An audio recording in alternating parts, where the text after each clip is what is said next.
ஏற்றவாறு மாற்றி இருக்க வேணும். அப்புறம் அந்த சிறுகதை வெற்றி பெறும். அப்படி வெற்றி பெற்ற ஒரு சிறுகதை தான் கர்வத்தின் விலை. ஒரு கர்வத்தினால நம்ம வாழ்க்கையில எதையெல்லாம் இழப்போம் அப்படிங்கிறத இந்த சிறுகதையின் மூலமா நாம் அறியலாம்.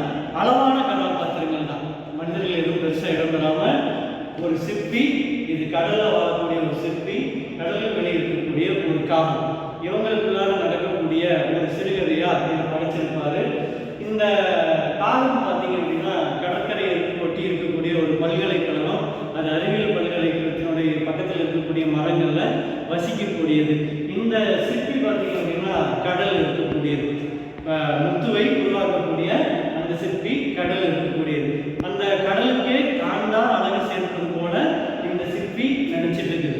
அப்படி அந்த கடலுக்கே முழுக்க நான் தான் ராஜா மாதிரி இருக்கக்கூடிய நிலையில இந்த கடலுக்கு முழுக்க முழுக்க அழகு சேர்ப்பது அந்த முத்தை தரக்கூடிய சிற்பியாக தான் தான் நினைச்சிட்டு இருக்க அந்த நேரத்துல அந்த கடல்ல ஒரு பேரலை வருது. அந்த பேரலையில அந்த சிற்பி அடிச்சு தூக்கி ஒரு இடத்துக்கு கடற்கரைக்கு வெளியே வந்து விழுது. எப்படியாவது மறுபடியும் அதுக்குள்ள போயிடலாம் அப்படின்னு நினைச்சிட்டு இருக்கிறப்ப இன்னொரு பேரலை வந்து அது கடற்கரை மணல் இருக்கக்கூடிய இடத்துல அந்த சிற்பியை தூக்கி போட்டுது. உள்ள இந்த சிற்பி முத்தை உருவாக்கக்கூடிய வேலையை செஞ்சுட்டு இருக்குது. தனக்கு தான் அறிவு அதிகம், தான் தான் எல்லாம் அப்படின்னு ஒரு எண்ணத்தோட வாழ்ந்துட்டு இருக்கக்கூடியதான் இந்த சிற்பி. அப்படி விழுந்த சிற்பியை அந்த மரத்தில் இருக்கக்கூடிய காகம் பார்க்குது. பார்த்துட்டு என்னடா இந்த சிற்பி இருக்குது, இந்த கடலுக்குள்ள என்ன நடக்குது, இந்த கடலை பற்றியும் கடலுக்குள்ள வாழக்கூடிய உயிரினங்களை பற்றியும் மரத்திலிருந்து அந்த பல்கலைக்கழகத்தில் அறிவியல் ஆசிரியர் எடுக்கக்கூடியதெல்லாம் தான் கேட்டிருக்கிறேன். அப்போ இந்த கடலை பற்றி இன்னும் நல்லா தெரிஞ்சுக்கணும் அப்படிங்கிறதுக்காக அந்த சிற்பிகிட்ட கேட்கலாம் அப்படின்னு அது முடிவு எடுத்து முயற்சி செய்யுது. அப்படி முயற்சி செய்கிறப்ப வந்து மரத்திலிருந்து வந்து அந்த சிற்பியை அதனுடைய ஓட்டை தட்டி உள்ள யாரு என்னென்னு கேட்குது. யார் நீ அப்படின்னு கேட்குறப்ப நான் தான் காகம் அப்படின்னு சொல்லுது. அப்போ உங்ககிட்ட இவ்வளவு அசிங்கமாக இருக்கிற உங்ககிட்ட எல்லாம் எனக்கு பேசுறதுக்கு விருப்பம் இல்லை அப்படின்னு அந்த சிற்பி சொல்லிடுது. நான் ரொம்ப முக்கியமான வேலையில் இருக்கிறேன், முத்தை உருவாக்கக்கூடிய வேலையில் இருக்கிறேன், உங்ககிட்ட பேசுறதுக்கு எனக்கு நேரம் இல்லை அப்படிங்கிறப்ப நானும் அறிவார்ந்த காகம் தான். இந்த பல்கலைக்கழகத்திலிருந்து அறிவியல் சார்ந்த கருத்துக்கள் எல்லாம் நான் நிறைய கேட்டிருக்கிறேன். அப்போ இந்த கடலை பற்றியும் கடலுக்குள்ள நடக்கக்கூடிய விஷயங்களை பற்றியும் நான் தெரிஞ்சுக்கலாம்னு நினைக்கிறேன். அதனால எனக்கு கொஞ்சம் சொல்கிறேன் அப்படின்னு கேட்குறப்ப இவ்வளவு அசிங்கமாக இருக்கிற உங்ககிட்ட நான் வந்து எதுவும் சொல்ல முடியாது, நான் அப்படி இல்லை, நான் கொஞ்சம் அறிவாளியான காகம் தான், எனக்கு நிறைய தெரியும், என் முருகன் தான் இப்படி இருக்கக்கூடிய மற்றபடி எது ஏன்னு சிற்பிகிட்ட சொல்லுது. ஆனால் இந்த சிற்பி எதுவுமே கேட்கல. என்னால தான் இந்த கடலுக்கே அழகு இருக்குது, நான் தான் சிற்பி உருவாக்குறேன், அதனால வந்து உங்கள்கிட்ட எல்லாம் எனக்கு பேசுறதுக்கு நேரம் இல்லை அப்படின்னு தான் தான் அழகு அப்படிங்கிற கர்வத்தில் இந்த காகத்துக்கிட்ட பேச மறக்குது.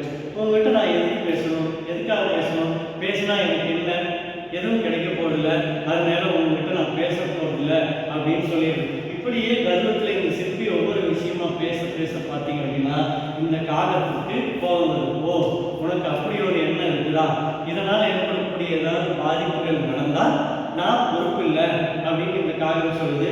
அப்படி நீ என்ன பண்ணிடுற, நான் கொஞ்சம் கடலுக்குள்ள போயிட்டேன் அப்படின்னா அந்த கடலுக்கே நான் உருவாக்கக்கூடிய முத்துனால தான் அழகு உருவாகுது, அதனால நீ என்ன செஞ்சாலும் எனக்கு கவலை இல்லை அப்படின்னு இந்த சிற்பி காகத்துக்கிட்ட சொல்லிடுது. அதனுடைய ஓட்டை திறக்காமே இருக்கு.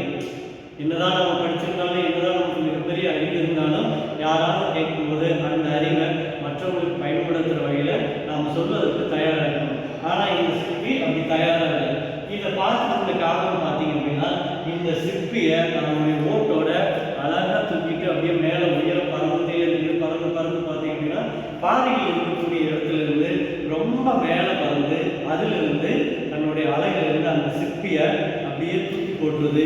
அந்த சிற்பி நேராக வந்து விழுந்து பாறையில் விழுந்து தெரிச்சு அப்படியே ஓடெல்லாம் உடஞ்சி தெரிச்சு விழுந்துருது. சிற்பியானது முத்தை உருவாக்கக்கூடிய சூழலில் இருந்து அது என்ன இது வெளியே வந்தது. அப்படி வெளியே வந்த அந்த சிற்பியை பார்த்தீங்க அப்படின்னா அந்த காகம் கொத்தி கொத்தி கொத்தி சாப்பிட்டது. அப்போ பார்த்தீங்க அப்படின்னா முத்தை உருவாக்கவே முடியல. அந்த அழகான முத்தை உருவாக்குற அப்படிங்கிற கர்வத்தில் இருக்கிறதுனால இந்த சிற்பியினுடைய வாழ்க்கையே வீணா போச்சு. அப்போ இந்த சிறுகதையின் மூலமாக பார்த்தீங்க அப்படின்னா ஒரு மனிதனுக்கு கர்வம் இருக்கக்கூடாது. தனக்கு தெரிந்த விஷயத்தை மற்றவர்களுக்கு சொல்லணும். ஒருவருடைய உருவத்தை பார்த்து ஏளனம் செய்யக்கூடாது. வலியவனும் இல்லாதவன் ஆகலாம். அதனால யாரையும் உருவு கண்டு நகலாக வேணும் அப்படிங்கிறார். அப்போ அப்போ ஒரு சின்ன சிறுகதை தான் காகம் சிப்பி கடல். இதை வச்சு ஒரு கர்வத்தினால என்ன நடக்கும் அப்படிங்கிறத அவ்வளோ அழகாக சொல்லியிருக்கிறாரு ஆசிரியர் வள்ளிக்கண்ணன். நன்றி.